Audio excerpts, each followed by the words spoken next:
Episode of At the Gigs, the show where we go to gigs and we're at them. I like that tagline. Let's just keep it that awkward. Let's just go with that. That's great. Just like crickets. And we go to them. Today on the show, I am one of your hosts. Believe it or not, Jared. Are you one of our hosts today, Jared? I am, Kieran, and every other episode. Me too. I'm one of your hosts today and every other episode. I've been hosting this show, if we're counting today, 23 times. Me too. I've been co-hosting this show 23 times. Yeah. Wow. I've said, and I'm the other one of your hosts, 23 times. On tape. On tape. Many more times. Lost, deleted in some bin on a Mac. In some vault. Yeah. This bin on this Mac, to be precise. It's this one. It's this one. God, sometimes really, let's try and get this joke in for the 50th time. Sometimes it really scares me how many episodes we've done. Yeah, I'm terrified of the body of work, but there's something extra spooky with number 23. Why would that be? You know that Jim Carrey movie, Number 23? Yeah. That's kind of a horror movie, right? That is a horror movie. Maybe that number's... Maybe it's significant. Maybe it's because this week it was motherfucking Halloween! Oh shit! And we celebrated Halloween. We did. Like we do every night. Yeah, I think so. Year. So that was... Can you guess how? Going to gigs! It's right there. We wrote it all down. Gigs! If this was a 4K camera, they could zoom in, read all the notes, and not have to watch the rest of the show. That'd be really convenient. But it's not. So you're going to have to stuck with watch us. every second. Just like we watched every second of Halloween night at the Button Factory. Heck yeah, we did. Promoted by Muttley's Productions. The one and only. The one and only Muttley's. Who was on the bill? So, opening it up, we had Greyface, followed by Overlockers. You want to take two? I'll take two. The next one was Chinese newspapers, followed by Thumper. And then followed by Megacone. Are you sure it was Thumper and Megacone? Or? I think it was Megacone and Thumper on the night. Huh. Interesting. That's curious. Apparently it was a co-headlining bill. That's interesting. That's a lot of star power. What do you think of that term, like co-headlining? If one band finishes the night, surely that means they're the headliner. Because like, I mean, if like I co-fucked your girlfriend, yeah, like if I did it before you, wouldn't that count as cheating? It's not like we co-fucked. And if you did it afterwards, it would probably also be cheating, though. Point being, you wouldn't want me to co-fuck your girlfriend. No, I wouldn't. No. And then why are they happy with co-headlining an event? That's what I was wondering. Yeah, that's it. I mean, you're co-fucking each other's girlfriends. You don't do other things. You don't co-host a podcast. No. You don't co. Oh fuck. You don't co-marry each other. You're married. You're not. Yeah, you're not co-married. You're not cohabitants of a house. Oh, yeah, it's a stupid word. So Megacone. I think in order to get out of this headline debacle. Okay. I'm up for solutions. What they should do is they should have one as the opening act. Because the opening act is actually more of a featured position than the other acts on the card. Yes. Because the middle ones get lost in the shuffle. There's the opener and the closer. You remember the opener and closer probably best. Okay, right. And I think also if you have like a featured attraction in the opening act, more people will stick around to see the other bands in the middle. And it gets more eyes on everybody. Everybody wins. No, it's an interesting thought experiment, but I think people are just wired a certain way to... Yeah. The big bands are at the end, so they have more time to get ready and go. Yeah, it's just... Yeah. I guess that makes sense. It's a nice idea, but I don't know if I could ever think get getting it. ready is poison to its core as a concept.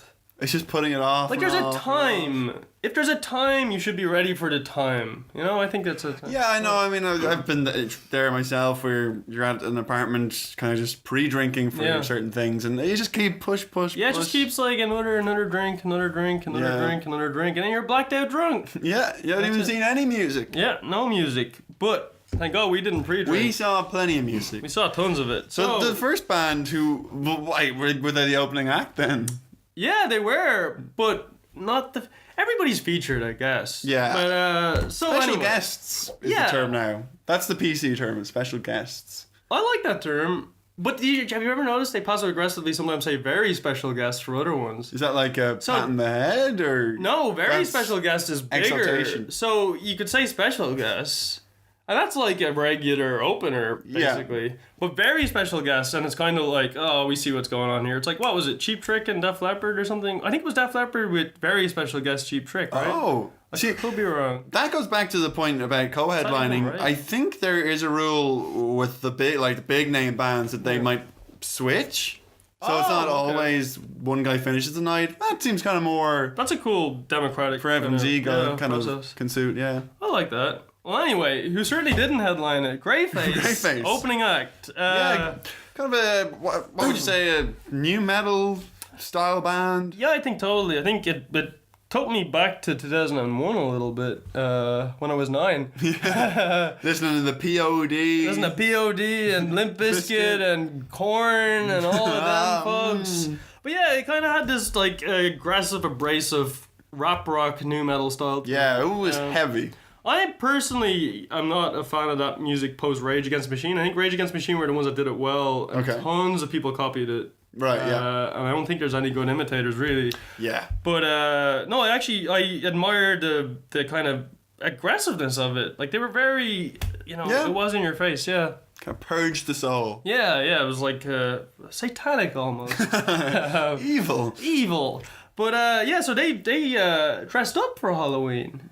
On Halloween night, they dressed up. On Halloween night. But I think if you saw them on another night, you'd be like, is this Halloween night? No, because they dress up every night. Yeah. They're kind of like the the band version of us. Every night's a gig. Every night for them is dress up. Yep, and every night for them's a gig as well. Yes. So it's like they do everything that we don't do or something. But you know what they don't do?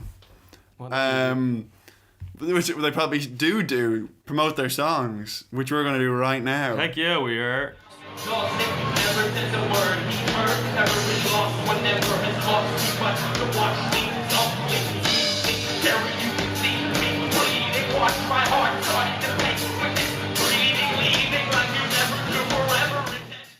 And that was Greyface with Afterlife to Ashes. It was. Next up on this Quintet bill? Quint is 5.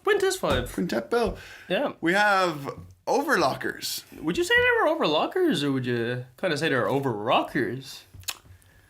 Now that you mention it, they were rocking overtime. Yeah, they were rocking overtime. Probably the most traditional rock band of the night, I would say. It's not a faraway statement. They had pretty...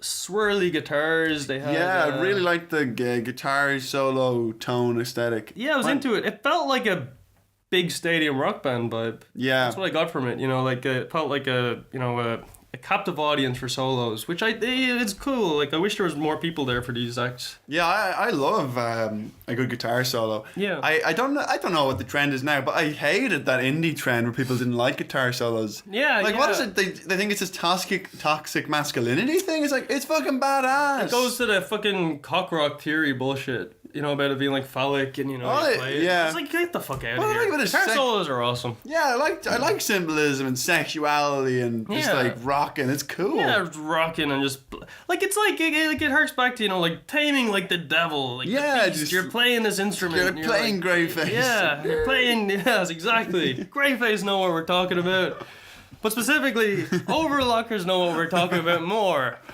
So yeah, I think we're both big fans of Overlockers. Yeah, and we're both big fans of going to town. Heck yeah. So let's mix those two loves. Our two dearest loves. And let's play Overlockers Went to Town.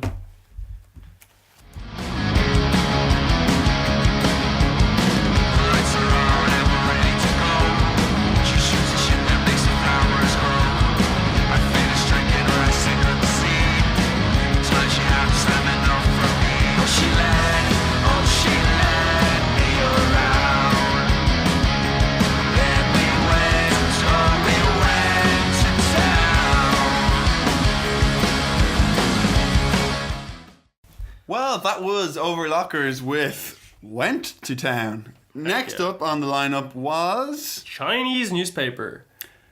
You a fan of Chinese newspapers? I'm a big fan. Can't read a word, but I like looking at the pictures. That's it. Yeah, that's what it's all Set about. the gig's way. Yeah, we don't read, we just look. I actually quite like this band. Again, they kind of had like a shiny guitar sound quality to them. I don't know if there was like... Did you get... They're called fuzz rock, right? Or fuzz pop. They are called... They're a 4-piece fuzz pop band from Navan. Yeah, I kind of liked that music. Like they weren't trying to be maybe as openly alternative. Like they had like a poppy hook to them, and I dug it. I thought it was a nice bit of variety on the night. Yeah, I think them and Overlockers are real nice. That'd be a nice double bill. Yeah, I would totally see them.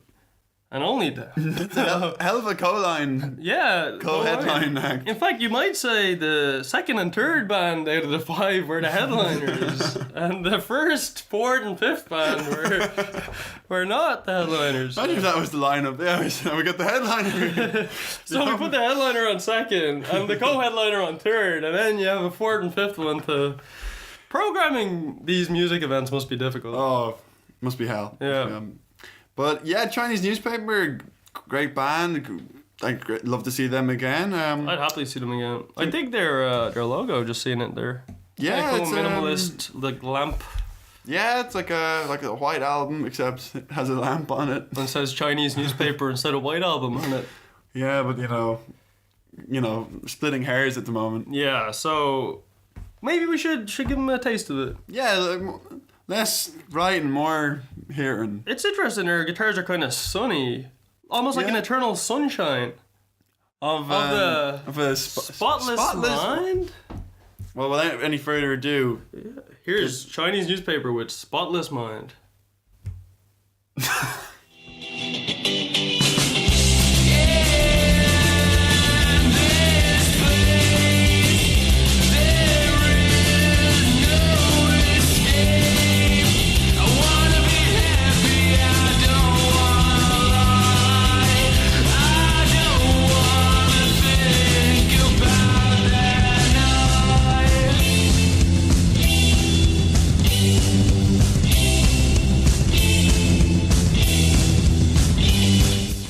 Chinese newspaper with Spotless Mind.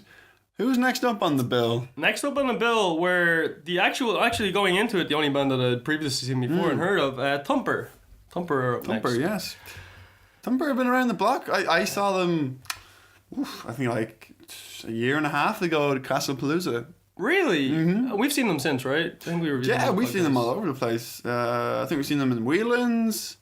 We've seen them more than once. Before that, I feel like like that song was way too identifiable for me. The one that's been stuck in my head, Loser, yeah.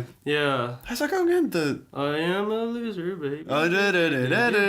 Yeah, which I guess it's stuck in my head. I'll say that. Yeah, it's earwormy. You're like Kylie Minogue. Maybe it's eating my brain, but maybe it's certainly earwormy. Oof. No, I don't mind Thumper.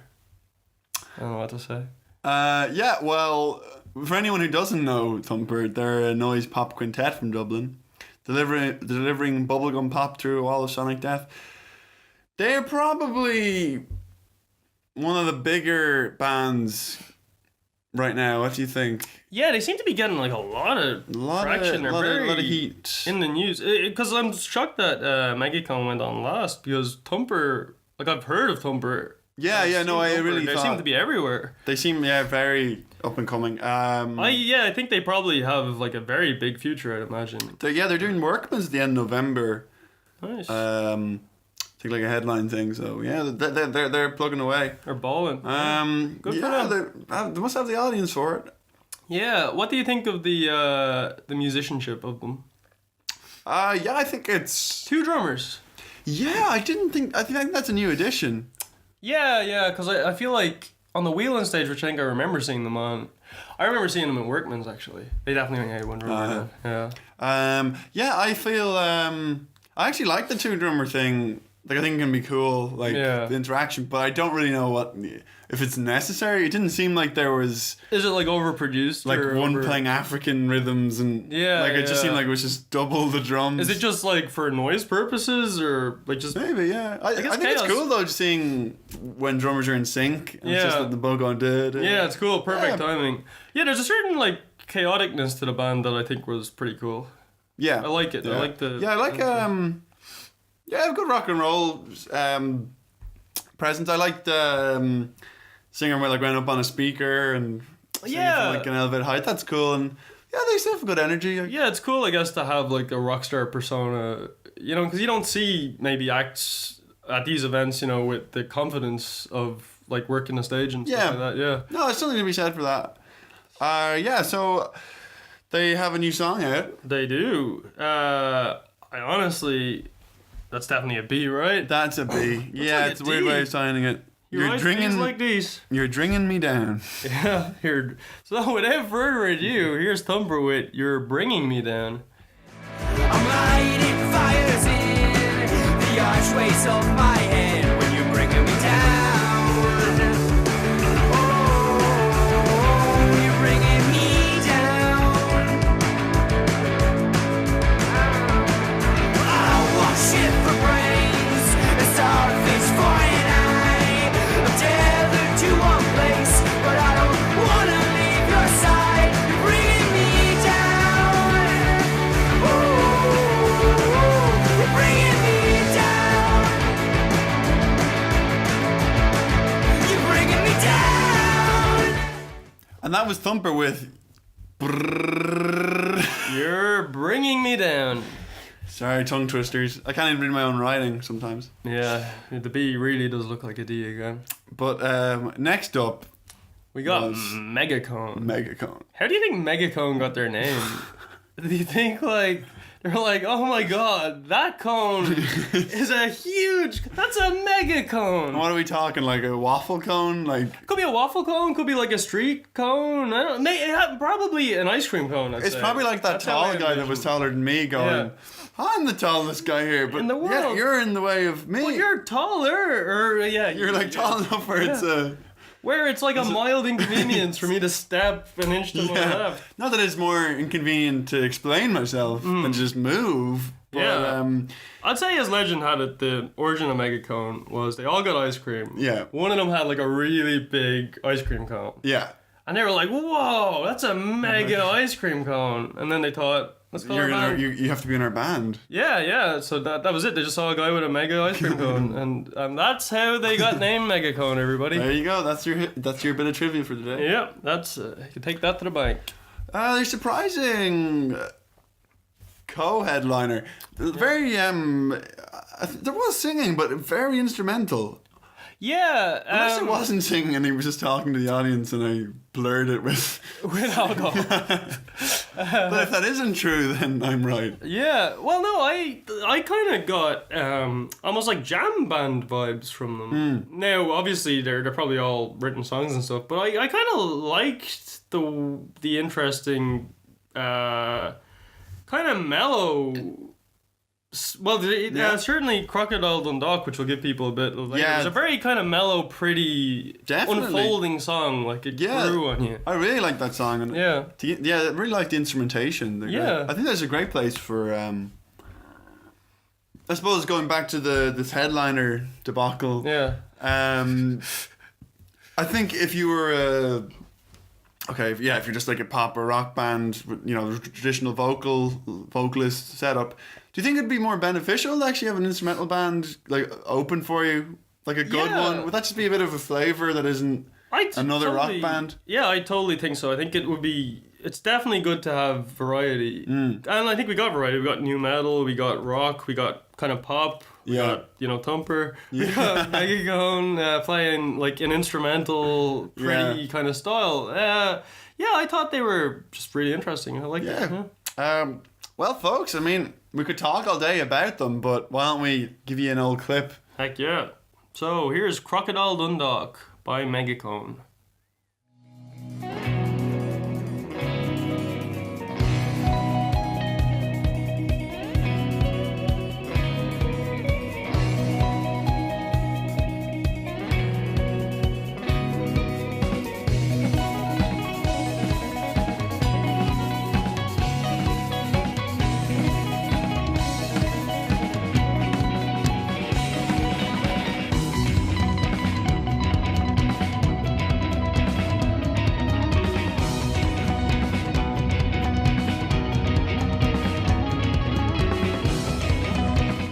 Crocodile Dundalk by Megacone.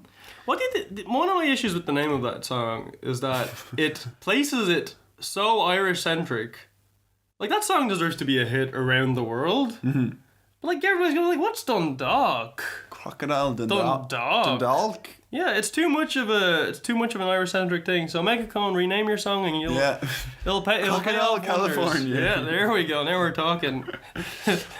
Well, I mean, you wouldn't think it'd be possible to impart this much knowledge to our At The Gigs fans, but we actually have 3 massive segments of music news to impart. 4. So big that this tree is actually a 4.